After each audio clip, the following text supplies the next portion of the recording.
Assalamualaikum warahmatullahi wabarakatuh. Sobat Misteri Sunyi Mencekam, mudah-mudahan berjalan lancar sesuai dengan apa yang sudah Anda rencanakan. Kembali berjumpa dengan kami yang setiap hari selalu memberikan hiburan untuk Anda dengan menyuguhkan cerita-cerita misteri yang menarik, seperti kisah misteri berikut ini yang sudah kami siapkan untuk Anda, berjudul Terbebas dari Jerat Pesugihan Nyai Dia.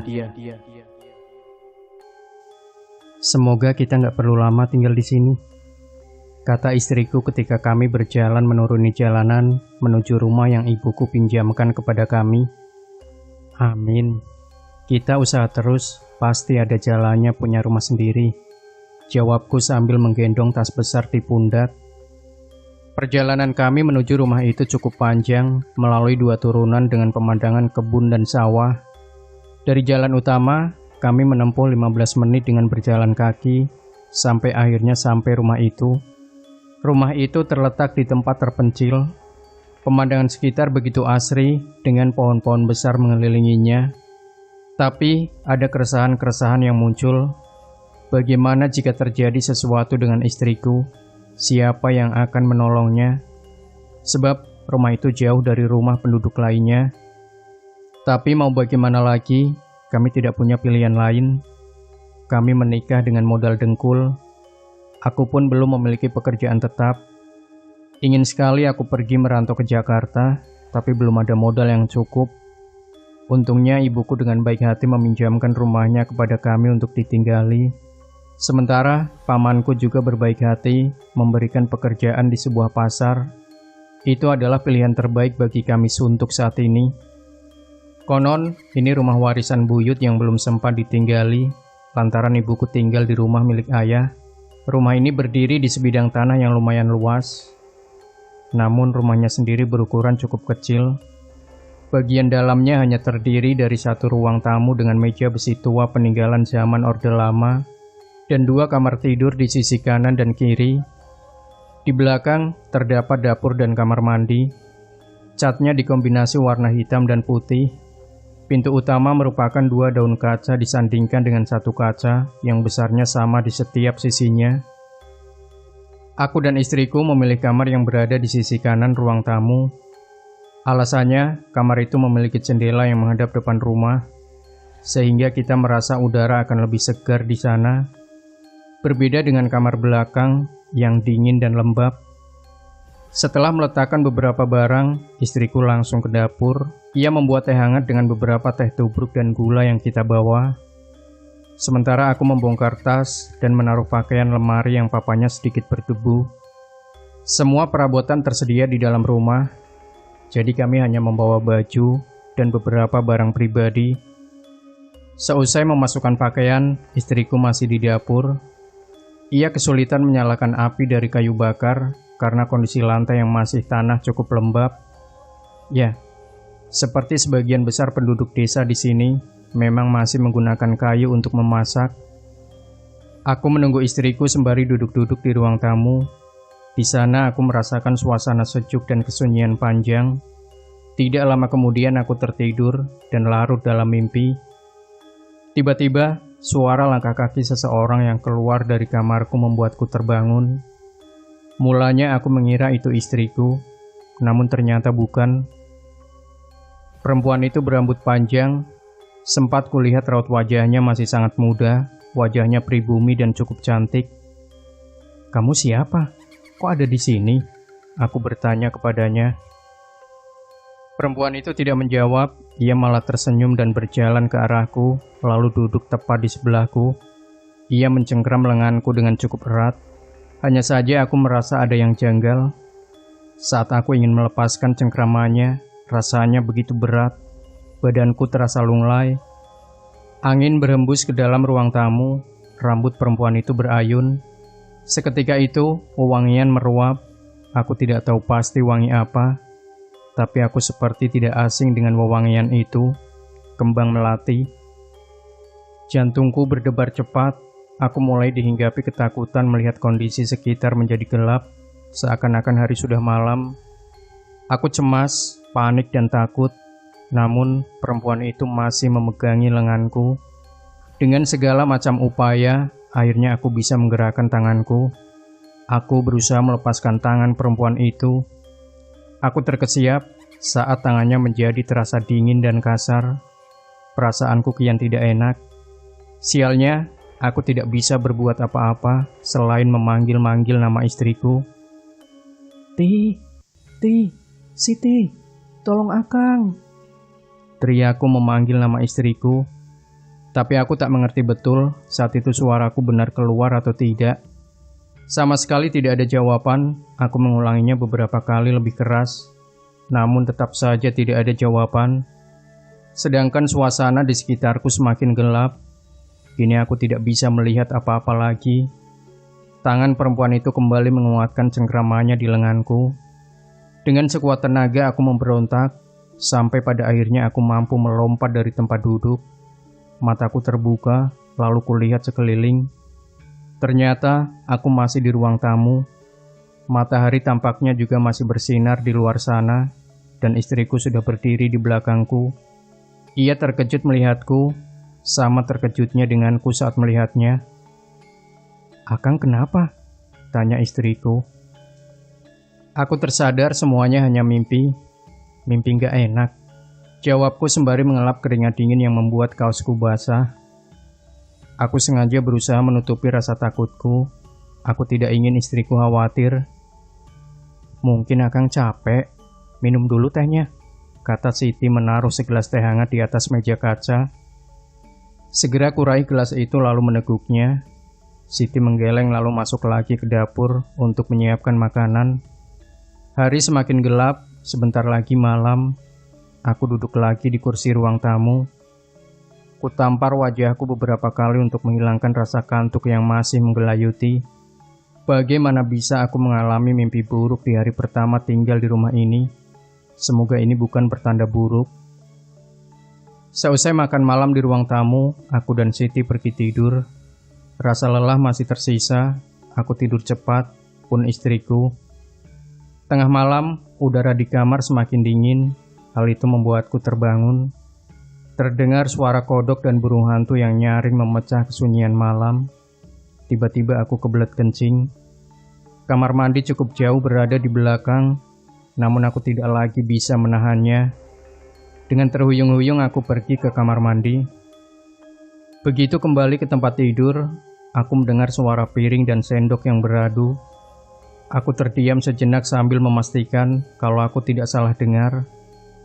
Benar saja, suara itu semakin jelas terdengar. Hati kecilku melarang untuk kembali ke belakang memeriksa dapur, jadi kubiarkan saja suara itu berlangsung selama beberapa saat. Namun ketenanganku kembali terusik ketika tiba-tiba pintu kamar terbuka dengan sendirinya. Jantungku berdegup kencang. Tidak ada angin dan tidak ada apapun, tapi pintu kamar terbuka lebar seperti ada yang menarik. Saat itu juga aku merasa ada entitas lain di rumah itu. Naluri pertamaku ada untuk melindungi istriku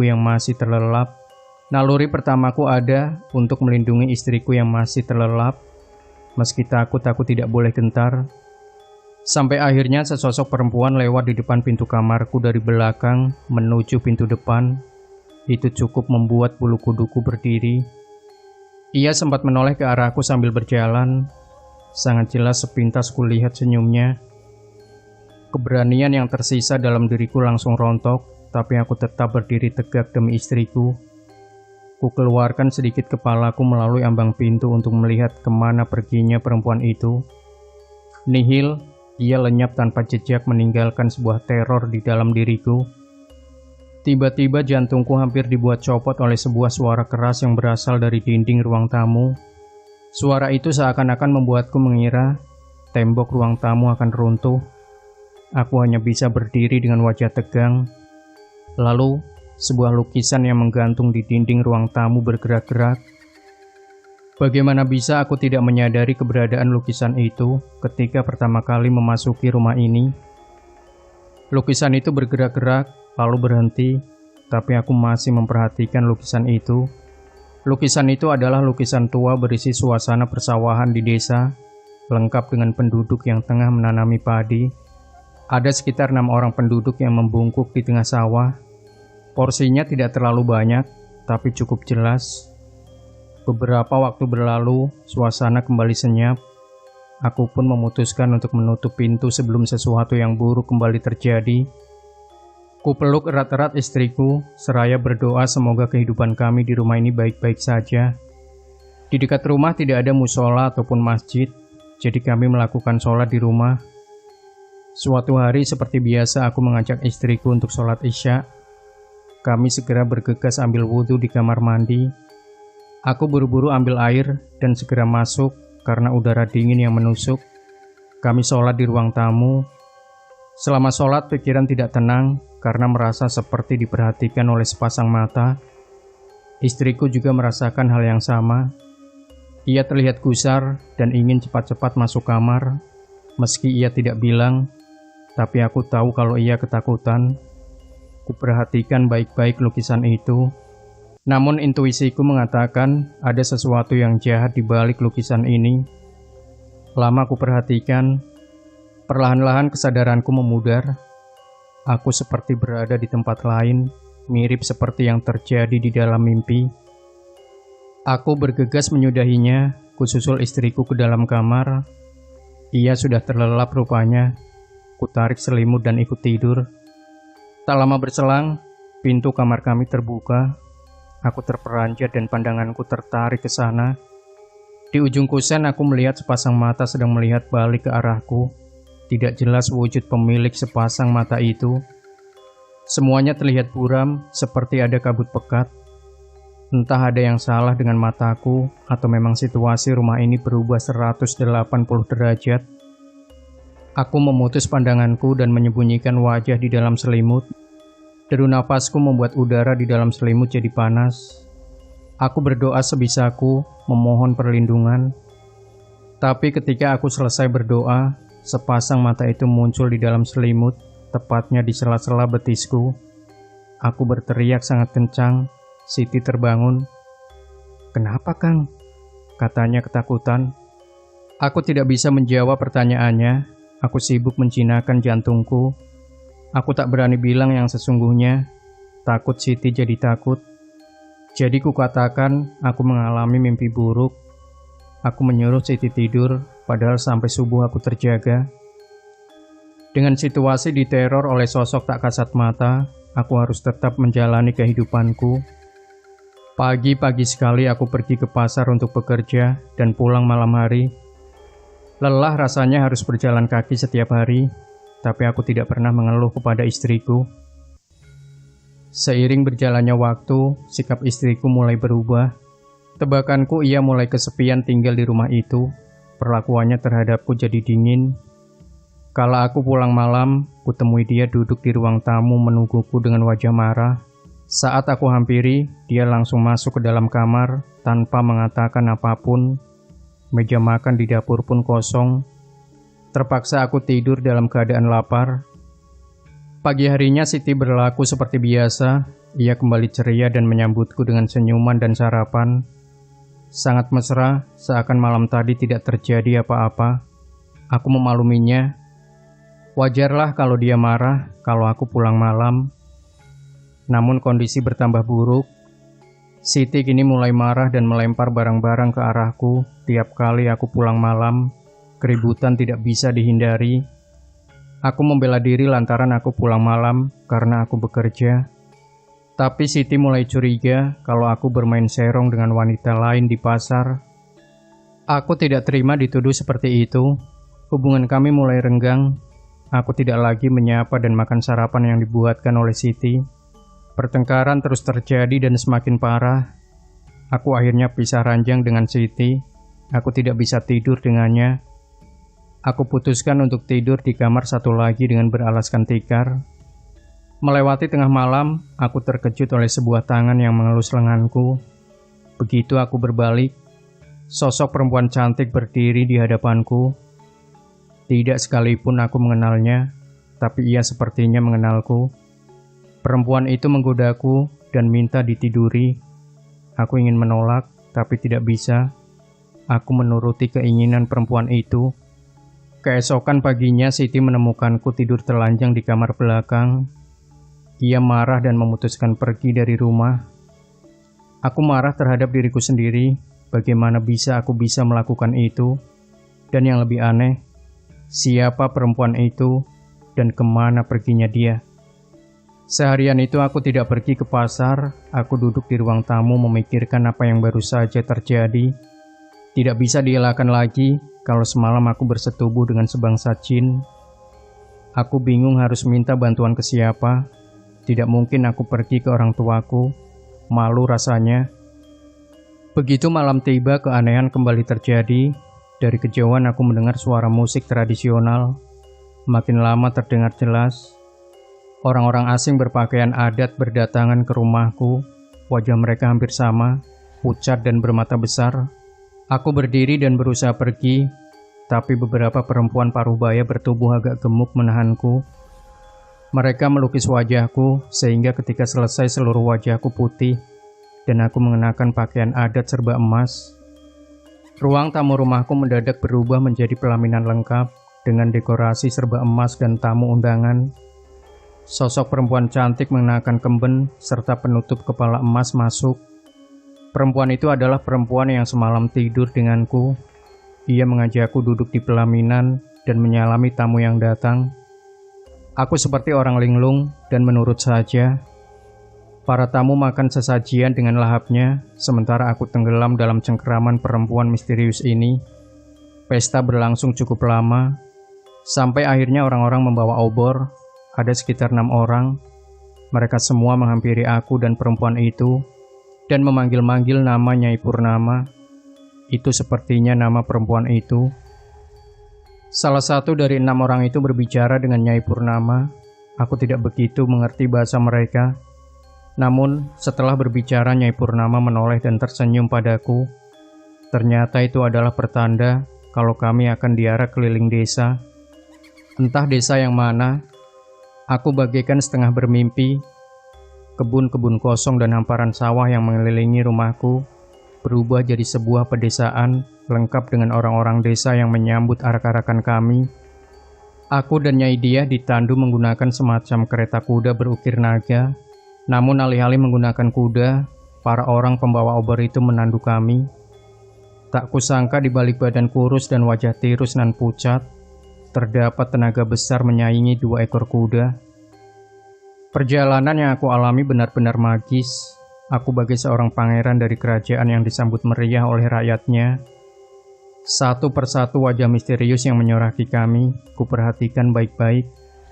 Ada satu kesamaan pada wajah mereka, yaitu mereka tidak beralis. Agak aneh, tapi aku tak berani bertanya kepada Nyai Diah di sebelahku. Sekitar 1 jam kami diarak, sampai akhirnya kembali ke rumah.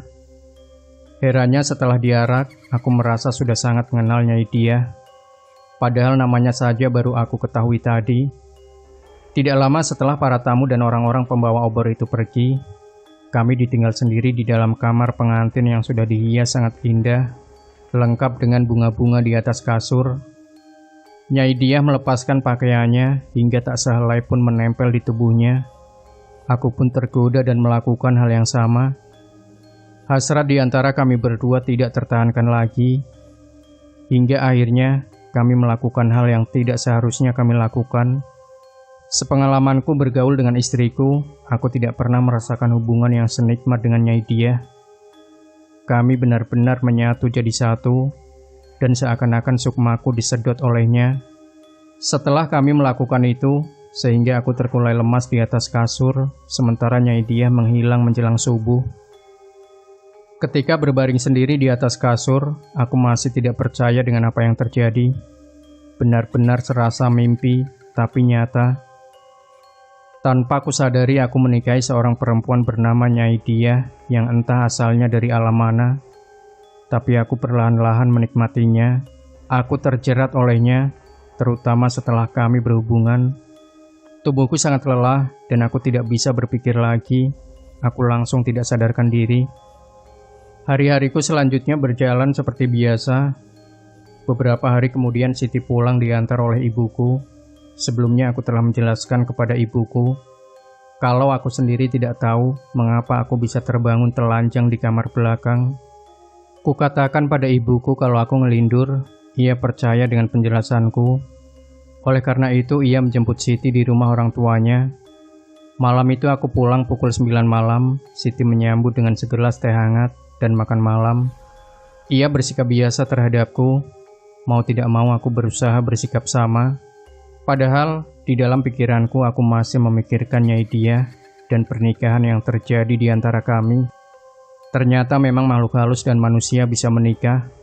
Gila memang. Semenjak malam pertama itu, Nyai Diah lama tidak mendatangiku.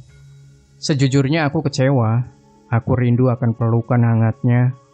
Berkali-kali Siti mengajakku untuk berhubungan, namun kutolak dengan alasan lelah. Baru pada malam Jumat, Nyai Diah mendatangiku. Kala itu aku pulang larut sekitar jam 11 malam. Siti sudah tertidur.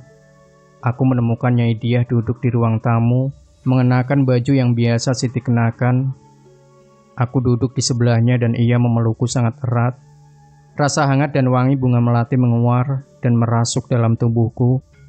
Tidak butuh waktu lama untuk kami kembali menyatukan diri di kamar belakang, dan itu berlangsung sampai subuh.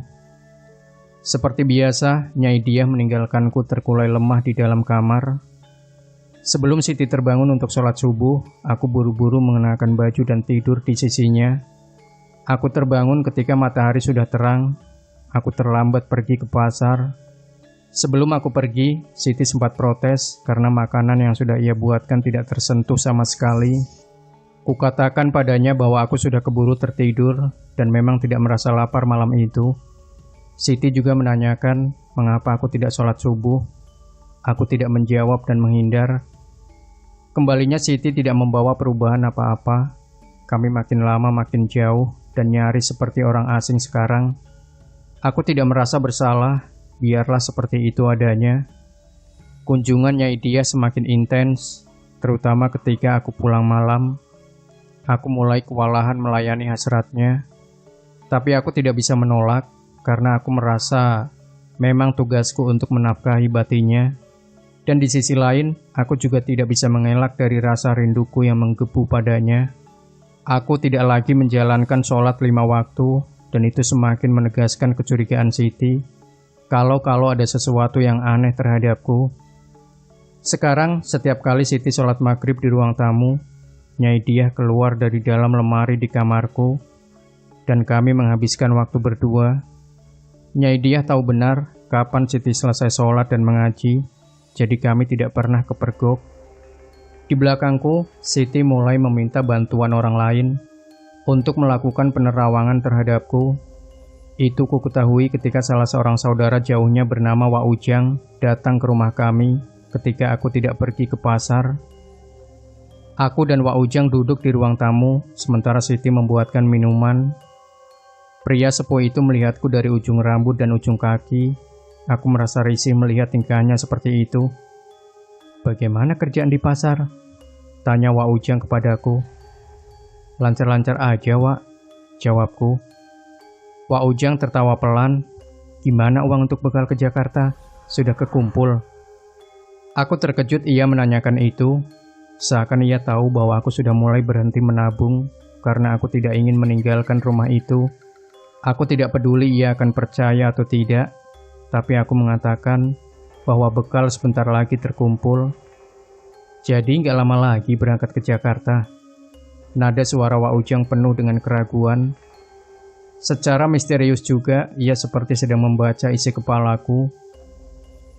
Aku mengelak habis-habisan di depan Wak Ujang. Aku tak tahu lagi mana benar mana salah.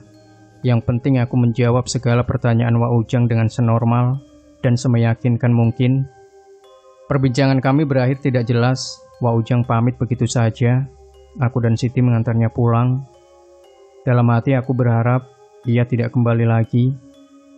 Orang tua Siti mendadak sakit, jadi aku ditinggal sendiri di rumah, sementara ia merawat orang tuanya di rumah.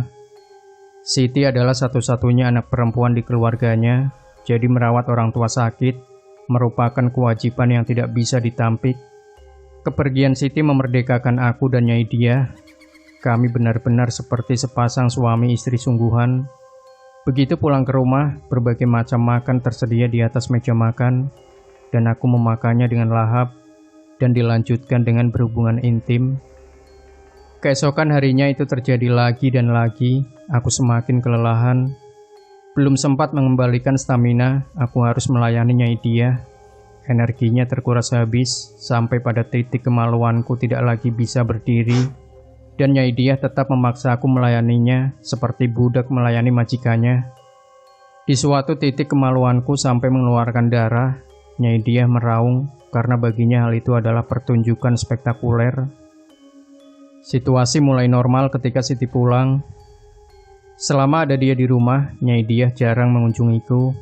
Rupanya ia takut dengan keberadaan Siti di rumah. Sekembalinya ke rumah, Siti mengeluhkan mimpi buruk yang kerap ia alami. Ketika ku tanya, ia bilang kalau di dalam mimpi ia seperti didatangi oleh seorang laki-laki bertubuh besar dan berbulu lebat seperti sosok genderuwo. Di dalam mimpi, genderuwo itu hanya berdiri sampai menatap Siti dari halaman rumah. Sementara Siti berada di depan pintu. Siti mengatakan kalau sosok genderuwo itu ingin masuk, tapi terhalang oleh kehadiran Siti. Mimpi buruk itu membuat Siti semakin giat menjalankan sholat. Ia pun tidak pernah absen untuk berdoa agar kami selalu selamat dari mara bahaya. Aku ingin menemaninya sholat, tapi aku tidak bisa. Aku terganjal sesuatu. Padahal Siti sudah berulang kali mengajak, tapi aku terus menolak. Sesuatu yang mengejutkan terjadi. Aku menemukan Nyai Diah duduk di ruang tamu bersama sosok makhluk besar berbulu dan bermata merah, persis seperti sosok yang ada di dalam mimpi Siti. Aku duduk di hadapan mereka dengan wajah penuh kengerian. Sekujur tubuhku terasa dingin. Dia adalah buah hati kita, kata Nyai Diah. Aku kaget dan tidak terima. Bagaimana makhluk mengerikan itu adalah anakku. Aku terpekik pelan dan lari masuk meninggalkan mereka. Di dalam kamar, Siti sudah terlelap, namun tangannya masih memegang tasbih. Aku berbaring di sebelahnya. Rasa dingin di tubuhku sedikit demi sedikit hilang. Tapi dari ruang tamu terdengar suara auman kencang sebanyak 3 kali. Aku membaca auman itu sebagai sebuah panggilan dari makhluk itu untukku. Dan setelah auman ketiga, samar-samar aku mendengar makhluk itu memanggilku Bapak. Aku menutup kedua telingaku, aku tidak mau dengar. Aku mengutuk diriku sendiri, apa yang telah aku lakukan. Tanpa aku sadari aku telah bersekutu dengan makhluk halus hingga melahirkan anak dari bangsa genderuwo. Mimpi buruk Siti terus berlangsung dan berubah menjadi sebuah teror. Tapi Siti sama sekali tidak gentar. Di dalam mimpinya berkali-kali makhluk itu ingin masuk ke dalam rumah, tapi ia tidak mundur sedikit pun. Kalau aku takut, maka rumah tangga kita jadi taruhannya, kata Siti kepadaku. Aku tidak berani memberikan reaksi apa-apa, soalnya sosok yang ia perangi di dalam mimpi adalah anak gaibku. Muncul niatan untuk memberitahu Siti, orang tuaku, semua yang terjadi. Tapi Nyai Diah mengancam bahwa ia akan membunuh istriku bila aku melakukan itu. Nyai Diah tidak main-main, orang-orang pembawa obor yang menemaninya kala mendatangiku adalah garansinya. Aku berada di dalam pusara besar. Aku ingin minta tolong, tapi tidak bisa. Sedangkan jiwa dan rumah tanggaku berada di ujung tanduk. Nyai Diah memaksaku untuk pindah ke alamnya dan merawat anak kami bersama. Tidak mungkin aku menyetujuinya. Mendengar penolakanku, Nyai Diah bilang kalau dia akan selalu mendatangi tiap malam sampai aku setuju untuk ikut dan membina keluarga di alam gaib. Pekerjaanku di pasar mulai berantakan. Tiap siang aku sering kepergok tidur di sela-sela kardus karena malam harinya aku kurang tidur. Aku memikirkan bagaimana nasibku ke depannya.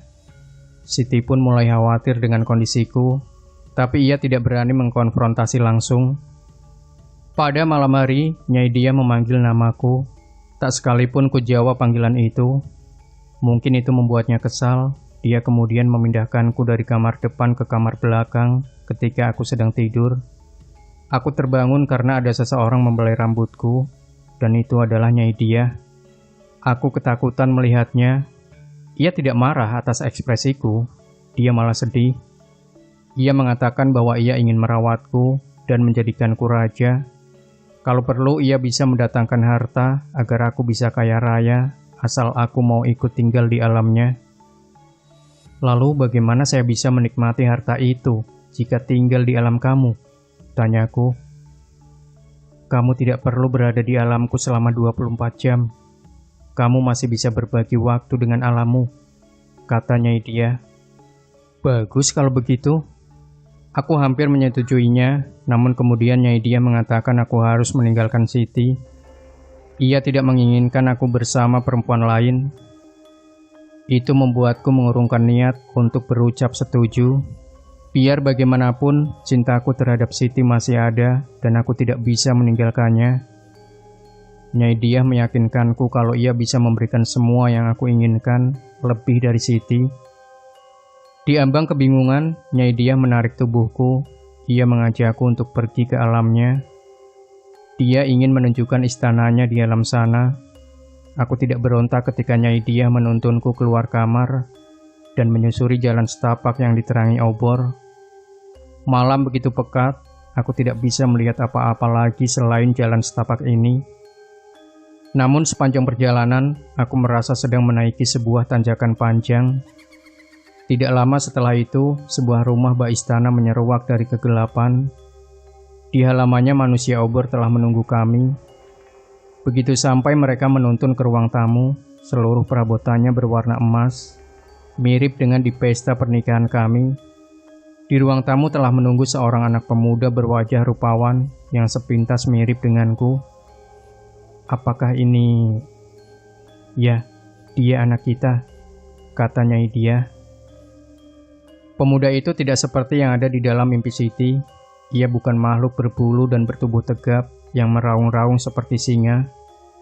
Ia adalah pemuda tampan ramah senyum, walau secara logis aku tidak mungkin memiliki anak seumuran itu. Tapi aku menerima kehadirannya. Kami bertiga duduk dan berbincang, sementara para abdi berkeliaran menyediakan makanan dan minuman untuk kami.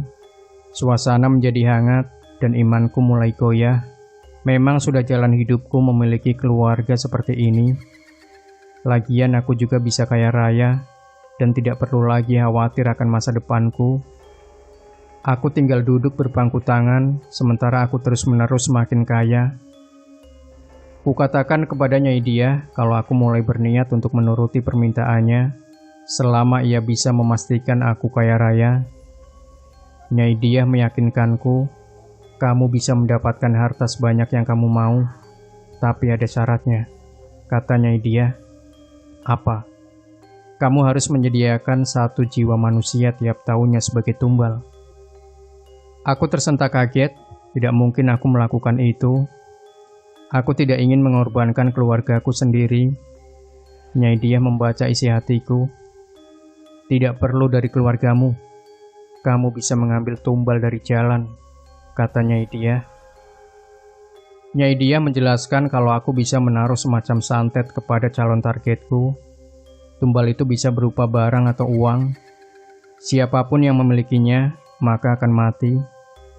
Dalam benakku itu tidak mengubah apa-apa. Tetap saja aku harus mengorbankan nyawa manusia untuk kepentinganku. Naluri kemanusiaanku menjerit, dan aku katakan bahwa aku tidak bisa melakukan itu. Nyai dia murka, dia menudingku makhluk tidak tahu diri. Hubungan di antara kami jadi dingin. Aku pun jadi tidak nyaman berada di sana. Aku minta Nyai dia untuk memulangkanku, tapi ia menolak. Aku bersikeras, tapi ia tetap tidak ingin memulangkanku. Akhirnya aku lari dari rumah itu. Ku ikuti jalan jalur setapak tadi. Di belakangku Nyai dia memanggil namaku. Suaranya tinggi hingga membuat telingaku sakit. Di sela-sela suara Nyai dia terdengar raungan kencang. Bulu romaku meremang. Ku percepat langkahku sambil melihat sekitar. Masih gelap. Tidak ada tanda-tanda rumahku. Aku berdoa di dalam hati agar aku bisa kembali ke rumah. Nafasku tersengal-sengal, kakiku mulai sakit, tapi rumahku belum terlihat.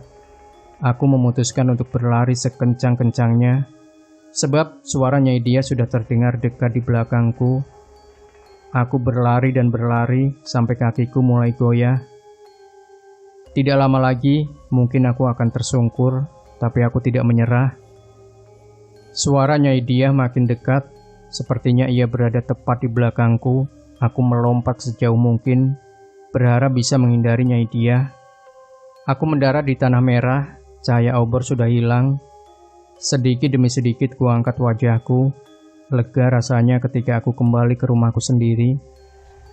Setelah kunjungan ke rumah Nyai Diah, Wak Ujang kembali menyambangi rumahku, wajahnya marah. Ia duduk dan menatapku tajam, ia tahu segalanya. Kunjunganku ke rumah Nyai Diah dan juga rumah tangga yang terjalin antara aku dan Nyai Diah. Ia menuduhku telah bersekutu dengan jin. Tentu aku tidak terima dengan perkataan itu. Kalau boleh jujur, pada awalnya aku juga tidak punya pilihan sama sekali. Biar bagaimanapun, aku masih hamba yang tahu mana yang benar dan salah. Aku menampik apa yang dituduhkan kepadaku. Wak Ujang memaki-makiku. Suaranya keras sekali sehingga Siti keluar kamarnya. "Ada apa, Wak?" tanya Siti. "Suami kamu sudah melakukan kesalahan fatal. Semoga dia segera tobat," kata Wak Ujang. Siti kebingungan, ia bukan tipe istri yang suka menguping pembicaraan orang. Jadi sampai detik itu, ia tidak tahu apa-apa. Wak Ujang hampir saja membeberkan semuanya kepada Siti. Namun rasa ibanya terhadap Siti menahannya untuk buka suara. Alih-alih bicara kepada Siti, ia malah menarikku keluar rumah. "Kamu harus cepat-cepat mengakhiri semuanya. Dia itu sesungguhnya menginginkan nyawa kamu dan istrimu," kata Wak Ujang di beranda rumah kami. Aku tidak sepenuhnya percaya dengan ucapan Wak Ujang. Mana mungkin Nyai Diah ingin membunuhku. Ia amat mencintaiku, sampai-sampai menginginkan aku untuk bersatu dengannya di alamnya. Wak Ujang pulang dengan kekesalan yang memuncah, tapi aku tidak peduli. Tidak bisa dipungkiri kalau aku mencintai juga Nyai Diah. Jadi tidak mungkin aku mengakhiri semuanya. Lalu bagaimana dengan Siti? Aku juga mencintainya, dan kami tidak akan terpisahkan. Malahan rencanaku adalah merayu Nyai Diah untuk tetap membiarkanku bersama Siti, sementara hubungan kami tetap berjalan, dan kiranya ia mau memberikanku harta yang dijanjikan agar aku dan Siti dapat hidup bahagia. Selang beberapa malam, Nyai Diah kembali datang ke rumah. Kami berdua bermesraan di kamar belakang. Tidak lama kemudian, ia menagih nafkah batin. Aku sempat menolaknya karena terakhir kali kami melakukannya, darah masih keluar dari kemaluanku. Tapi Nyai Diah tidak mengindahkan penolakanku. Ia membuka baju dan meraba-raba tubuhku, hingga akhirnya kami melakukannya juga. Hal itu berlangsung cukup lama. Nyai Diah tidak seperti biasanya. Tubuhku sama sekali tidak ia lepaskan. Berkali-kali ia cium bibirku sambil menyedot nafasku. Hampir saja aku kehabisan nafas. Pada poin ini aku tidak tahu lagi apakah aku masih hidup atau tidak. Aku kehilangan koneksi terhadap ragaku. Seakan-akan jiwaku melayang-layang di udara, sementara tubuhku dibuat bulan-bulanan. Aku masih beruntung, jiwaku seperti tertarik lagi ke dalam tubuh ketika aku sampai puncaknya. Aku terkulai lemah dan Nyai Diah berbaring di sebelahku. Ia tersenyum puas. Sebelum kembali menghilang, Nyai Diah sempat bilang kalau ia tahu kalau ada seseorang yang ingin memisahkan aku dengan dia. Saat itu juga aku langsung tahu kalau yang dimaksud adalah Wak Ujang. Ia bilang kalau orang itu masih bersikeras, maka ia akan berhadapan dengannya langsung. Bola mata Nyai Diah menyala merah ketika mengatakan itu. Tidak lama kemudian ia menghilang. Siti juga sempat menanyakan apa yang terjadi antara aku dan Wak Ujang, sampai-sampai Wak Ujang marah-marah. Kukatakan kepadanya, itu hanya masalah sepele saja. Siti tidak puas dengan jawabanku, tapi ia tidak berani protes. Soalnya Wak Ujang itu jarang marah-marah. Kalau sampai marah, berarti dia tahu ada sesuatu yang mengancam. Dia kan punya ilmu batin juga, kata Siti. Kabar duka datang dari Wak Ujang, putrinya yang sedang mengandung 3 bulan keguguran di dekat sumur. Istri Wak Ujang menemukannya ketika ingin mengambil wudhu untuk sholat subuh. Jeritan sang istri langsung membangunkan Wak Ujang. Keduanya langsung membawa putri mereka ke klinik menggunakan mobil pick-up yang biasa membawa sayuran ke pasar. Setelah beberapa lama ditangani, bidan yang didampingi dokter umum mengabarkan kalau janin di dalam kandungan putri Wak Ujang tidak bisa diselamatkan. Wak Ujang dan istrinya menangis, sedangkan putrinya terpukul. Begitu matahari meninggi, Wak Ujang mengabarkan mantunya yang bekerja di Jakarta. Sore harinya, sang menantu sudah ada di klinik mendampingi istrinya yang masih harus menjalani proses penyembuhan. Di saat yang sama, Wak Ujang menyambangiku ke pasar. Ia menarikku dari toko ke gang dekat tukang daging.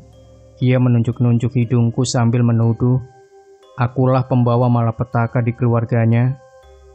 Katakan kepada istri gaibmu, saya tidak akan tinggal diam," ancam Wak Ujang kemudian pergi. Aku hanya bisa melongo bersama dengan beberapa pedagang pasar yang sama-sama bingung dengan apa yang terjadi. Ketika aku pulang ke rumah, semua baru jelas. Siti yang baru pulang dari rumah Wak Ujang menceritakannya kepadaku. Menurut Siti, putri Wak Ujang sebelumnya bilang kalau saat tengah malam ia diteror lelaki misterius yang kadang menyerupai suaminya. Begitu didekati, sosok itu berubah jadi sosok makhluk besar, bernafas besar dan menggeram. Putri Wak Ujang juga mendengar suara bayi menangis. Tidak hanya satu, tapi puluhan bayi menangis di telinganya. Puncaknya, Putri Wak Ujang melihat rombongan orang membawa obor di depan rumahnya. Orang-orang itu berwajah gelap dan tidak memiliki bola mata. Putri Wak Ujang mencoba membangunkan istri Wak Ujang, namun gagal sehingga ia lari ke belakang dan terpeleset lalu terjatuh di dekat sumur hingga keguguran. Wak Ujang sedang berada di desa sebelah untuk mengurus jual beli tanah saudaranya, jadi tidak ada orang yang bisa menolong. Itu jadi penyesalan terbesar Wak Ujang. Ia telah kehilangan cucunya dan kini siap perang melawan Nyai Diah. Hasrat untuk membalas dendam kuat di dalam dirinya. Di sisi lain, Nyai Diah pun tidak kalah. Ia menyiapkan para pasukannya untuk melawan Wak Ujang. Pertempuran itu terjadi saat tengah malam di atas bukit dekat rumahku. Malam itu aku mendengar suara-suara aneh dari jauh. Aku turun dari tempat tidur dan memeriksa melalui jendela. Di atas bukit sana aku melihat cahaya merah. Segera saja aku menyelinap keluar tanpa sepengetahuan Siti. Kudaki bukit itu dan menemukan Wak Ujang berdiri di hadapan Nyai Diah. Ia memegang keris siap untuk menyerang Nyai Diah. Sementara Nyai Diah berdiri tegap, sama sekali tidak takut dengan Wak Ujang. Pertempuran mereka berlangsung cepat, cahaya merah yang menyilaukan meliputi mereka. Begitu juga suara-suara menggelegar mirip suara petir. Wak Ujang sempat melirik kepadaku sebelum akhirnya sebuah cahaya merah datang ke arahku dan melemparku dari tempat persembunyian. Aku terpental cukup jauh dan terbangun di tempat tidurku sendiri. Aneh. Matahari sudah tinggi, Siti menyambutku ketika aku keluar kamar. Ia menyuruhku mandi karena sudah terlambat pergi ke pasar. Bagaimana bisa aku kembali ke kamarku? Padahal semalam aku berada di atas bukit sana. Lalu bagaimana nasib Wak Ujang? Semuanya seperti mimpi, tapi aku tidak percaya kalau semua itu adalah mimpi. Aku tidak berani cerita ke Siti, jadi kusimpan saja sendiri sambil mencari tahu apa yang terjadi dengan Wak Ujang. Pertarungan Wak Ujang dan Nyai Diah ternyata terjadi di alam gaib. Itu terkonfirmasi dari keterangan Siti yang mengatakan bahwa malam ketika itu terjadi, aku terlelap di kamar. Namun tetap saja aku ingin mendatangi Wak Ujang untuk menegaskan apa yang terjadi, sekaligus mengorek keterangan lebih lengkap. Aku menemani Wak Ujang di rumahnya, kala itu rumahnya sepi. Anak, istri, dan menantunya menginap di rumah mertuanya. Berbeda dengan ketika terakhir kali bertemu, Wak Ujang terlihat merenung di beranda rumahnya. Aku bisa melihat seberkas kesedihan di matanya yang keriput. Aku memberikan salam dan duduk di sebelahnya. Ia menyambutku dengan baik dan menawari minuman yang kemudian aku tolak. Langsung saja ke pokok permasalahan, dan Wak Ujang menjawab dengan tegas kalau pertarungan itu benar terjadi. Ia dirundung rasa dendam malam itu dan dengan sembrono melawan Nyai Diah.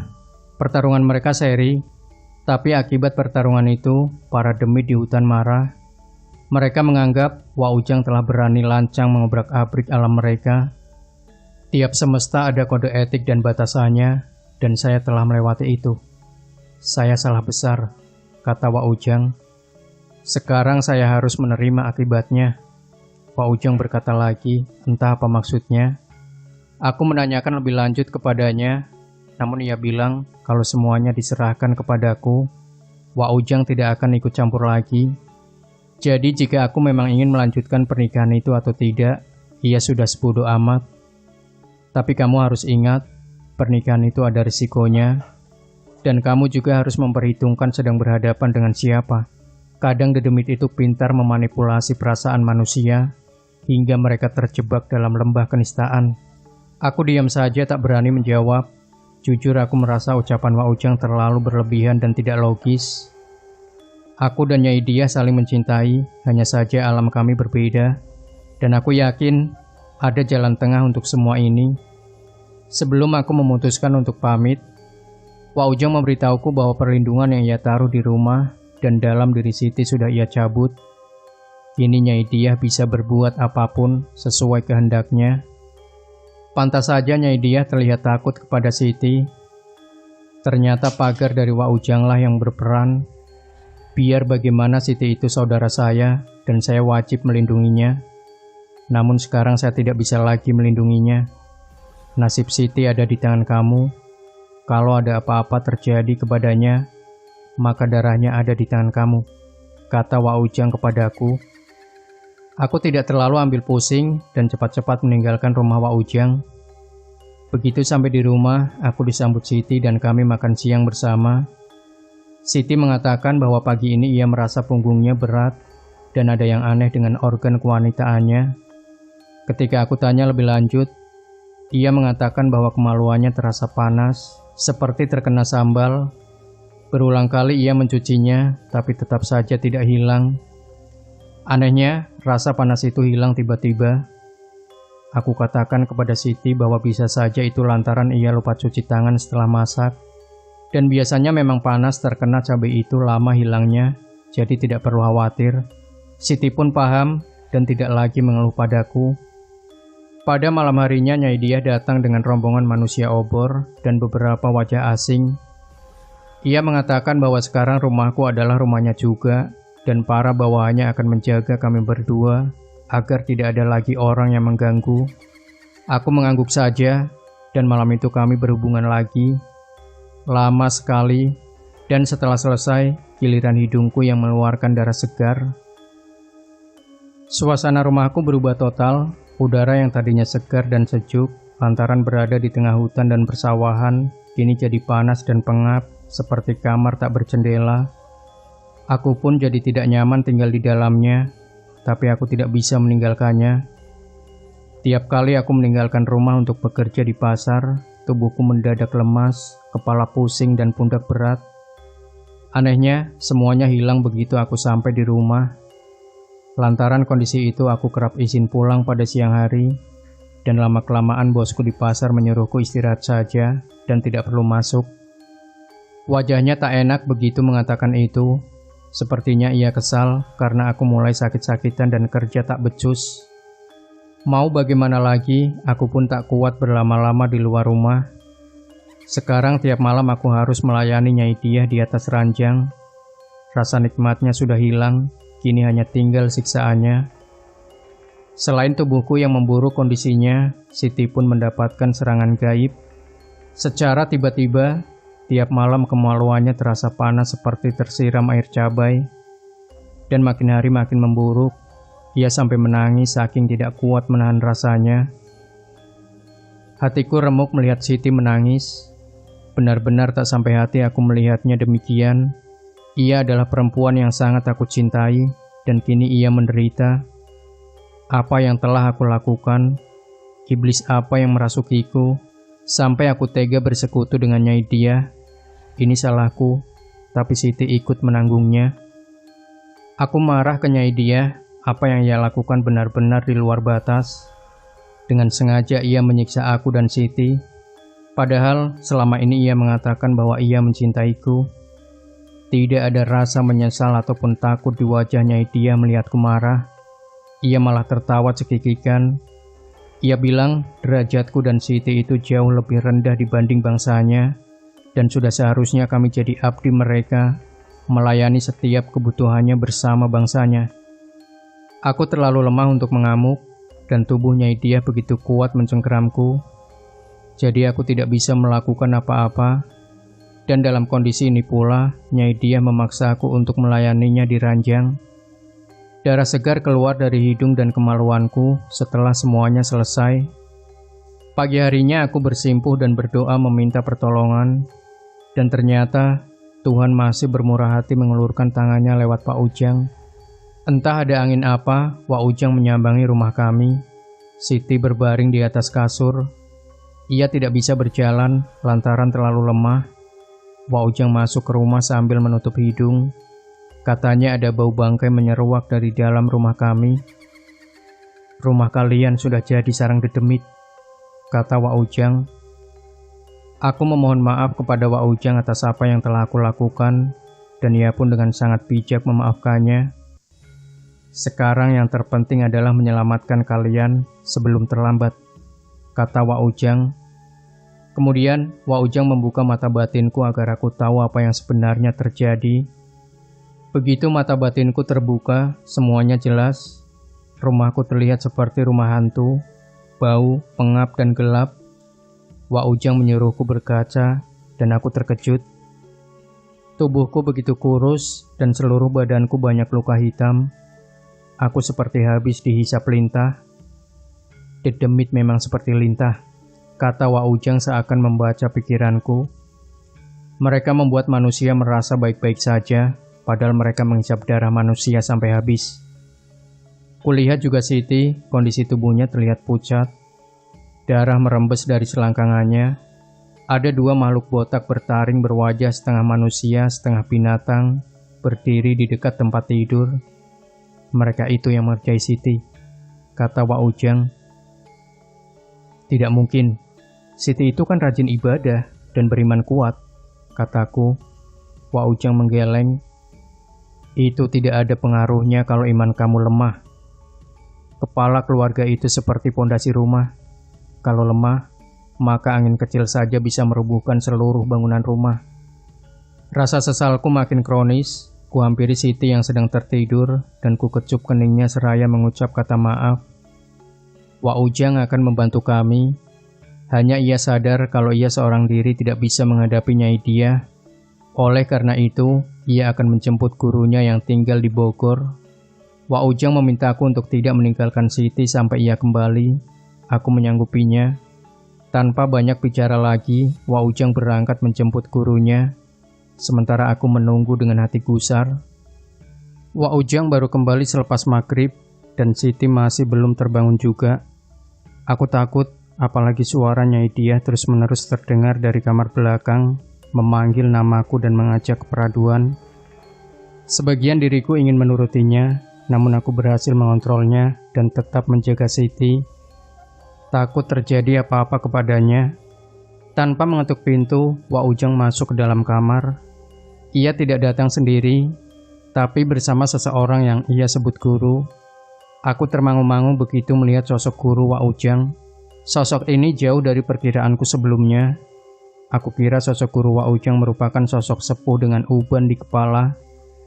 Tapi justru seorang pria berusia sekitar 40 tahunan, lebih muda dari Wak Ujang. Ia memperkenalkan diri dengan nama Punta. Tingginya sekitar 2 meter, berbadan kurus dan rambut lurus bergelombang. Punta berkata kepadaku kalau ia salut kepadaku, karena aku berani mengambil keputusan untuk lepas dari Nyai Diah di saat yang tepat. Karena kalau terlambat, maka nyawaku dan Siti jadi taruhannya. Punta menyisir seluruh rumah termasuk kamar belakang. Saat ia ada di kamar belakang, terdengar suara gaduh yang keras. Kadang seperti barang jatuh, kadang seperti orang terbanting ke dinding. Aku dan Wak Ujang menunggu di kamar depan sampai Punta kembali. Anak buahnya sudah kabur, tapi pemimpinnya masih ada, kata Punta kepada kami. Punta pergi ke dapur dan kembali dengan 2 butir telur. Ia menyuruhku berbaring di sebelah Siti. Sementara ia berdoa dan mengusapkan telur ke seluruh tubuhku. Punta meminta Wak Ujang untuk mengambil piring kecil. Di depan mataku ia memecahkan telur yang tadi diusapkan ke tubuhku. Dan di dalam telur tersebut terdapat jarum jahit berkarat dan segumpal rambut hitam. Saat itu juga rasa tidak enak yang menjangkiti tubuhku hilang dan aku merasa lebih segar. Setelah itu, Funta melakukan hal yang sama. Namun telur yang dipakai untuk Siti berisi darah berbau busuk. Kata Funta, susu gaib di tubuhku dan Siti sudah luntur dan kini kami sudah tidak lagi berada di bawah kendalinya. Sekarang tinggal menghadap langsung Nyai Diah. Untuk itu Funta memintaku untuk bersila di ruang tamu tepat di sebelahnya. Lalu ia memintaku untuk menutup mata sementara Funta berdoa. Tidak lama dari situ, aku seperti terlempar dan mendarat tepat di depan rumah Nyai Diah. Funta mengajakku masuk ke dalam bersamanya. Ketika kami masuk, rumah itu kosong dan terasa kelam. Tapi tak lama kemudian, muncul dua sosok makhluk berbulu dan berbadan besar. Salah satu dari mereka memanggil namaku. Aku mengenali suaranya, dia adalah Nyai Diah dan anak gaib kami. Bulu romaku meremang begitu melihat wujud asli Nyai Diah yang menyerupai babi hutan bermata merah. Aku mengenalinya, mata itu adalah yang mengintip dari pintu kamarku tempo hari. Nyai Diah membujukku untuk membantunya. Dia bilang anak hasil pernikahan kami membutuhkanku. Funta menepi semuanya. Dia bilang sosok itu bukanlah anakku, melainkan dedemit yang digunakan untuk memancingku. Manusia dan dedemit tidak akan pernah bersatu, apalagi memiliki anak. Kalian itu lebih rendah dari manusia, kata Funta. Mendengar itu Nyai Diah menggeram hendak menyerang kami. Funta menyuruhku berdiri di belakangnya, tepat sebelum Nyai Diah benar-benar menyerang kami. Aku menutup mata, nyali langsung ciut saat itu juga. Entah apa yang terjadi, tapi aku merasa di sekelilingku ada angin beliung. Aku sampai berpegangan ke Funta karena angin kencang itu mulai menyapu tubuhku. Meskipun begitu, Funta tidak berhenti merapalkan doa dengan suara kencang. Suara raungan saut menyaut dan keadaan semakin kacau. Aku takut membayangkan apa yang akan terjadi selanjutnya. Suasana lepas kendali, bumi di bawah kakiku berguncang hebat. Suara Nyai Diah berulang-ulang kali terdengar meminta ampun. Teriakannya memekakan telinga hingga membuat kepalaku pusing. Ada perasaan aneh yang menyeruak dari dalam tubuhku. Aku merasa seakan nyawaku sedang berusaha dicabut. Aku jatuh berlutut, tapi tanganku tetap memegang tubuh Funta. Ia berteriak agar aku tidak melepaskan peganganku. Kalau kau lepas, kau tidak akan bisa kembali ke ragamu, teriak Funta. Aku membuka mata sedikit, ternyata kami dikelilingi oleh manusia obor. Mereka mencoba meraih tubuh kami, namun gagal. Ada sebuah pelindung tak kasat mata di sekitar kami, sedangkan Nyai Diah berdiri tepat di depan Funta. Mata merahnya melotot ke arah Funta, lidah panjangnya menjuntai, dan aku kembali menutup mata. Sebab tak kuat melihatnya. Funta pun berkata kepadaku untuk tidak membuka mata lagi. Kondisi itu terus berlangsung selama beberapa detik, sampai akhirnya semua mendadak hening. Tanganku tak lagi memegang tubuh Funta. Saat kubuka mata, ternyata aku sudah ada di ruang tamu. Di sebelahku Funta muntah darah, aku dan Wak Ujang menolongnya. Saya tidak apa-apa, nanti juga sembuh sendiri, kata Funta. Setelah itu rumahku kembali lagi seperti semula. Udara dingin masuk dari depan menyapu keningku. Lega rasanya semuanya berakhir. Aku pun bahagia begitu melihat Siti terbangun dengan wajah berseri-seri. Aku memeluknya dan meminta maaf atas apa yang sudah kulakukan. Siti berbesar hati memaafkanku. Malam itu, Wak Ujang dan Funta bermalam di rumahku. Mereka tidur di kamar belakang. Esoknya Funta mengajakku bicara, ia lalu mengajakku mengunjungi rumah asli dari Nyai Diah. Awalnya aku ragu, tapi akhirnya aku setuju. Kami lalu berjalan menaiki bukit yang tidak terlalu jauh dari rumahku. Jalannya cukup terjal. Beberapa kali kami harus menerabas ilalang. Begitu sampai di atas bukit, aku tercengang. Di hadapanku terhampar ratusan kuburan tua. Sebagian besar sudah tidak memiliki nisan. Funta mengatakan pemakaman ini merupakan makam para sesepuh desa setempat. Ia juga menunjukkan sebuah kuburan tanpa nisan yang berada di pojok. Kuburan itu berada dekat sebuah pohon besar. Funta bilang itu adalah kuburan Nyai Diah.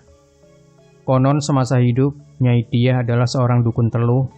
Jasanya sering dipakai warga desa untuk berbuat jahat, atas membalas dendam orang yang mereka tidak sukai. Sampai akhirnya Nyai Diah sendiri dibunuh oleh warga desa yang sakit hati karena orang tuanya dikirimkan teluh sampai mati. Nyai Diah ditemukan tergeletak di dekat sumur rumahnya. Tidak ada warga desa yang mau menguburkannya. Namun jasad Nyai Diah akhirnya dikuburkan tanpa nisan dan tanpa selamatan oleh warga karena terpaksa. Tidak heran jika Nyai Diah merupakan dedemit paling berpengaruh di sana.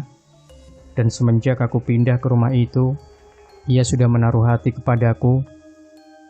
Alasan utamanya adalah ia ingin menjadikanku abdinya dan menahanku di alamnya. Nyai Diah juga berencana membunuh Siti secara perlahan. Rasa cinta yang timbul di hatiku juga tidak nyata, itu hanya sugesti yang dihembuskan kepadaku.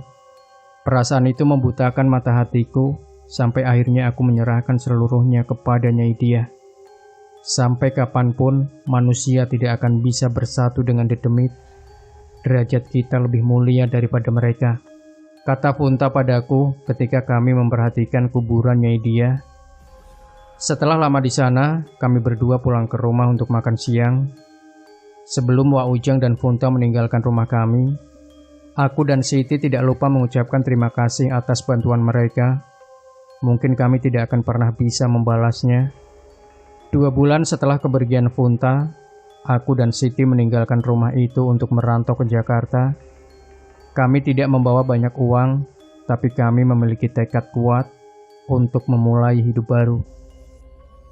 Demikian Sobat Misteri Sunyi Mencekam. Tinggalkan komentar Anda, like, share video ini, subscribe channel Sunyi Mencekam, dan kembali nantikan cerita-cerita misteri terbaru dari kami.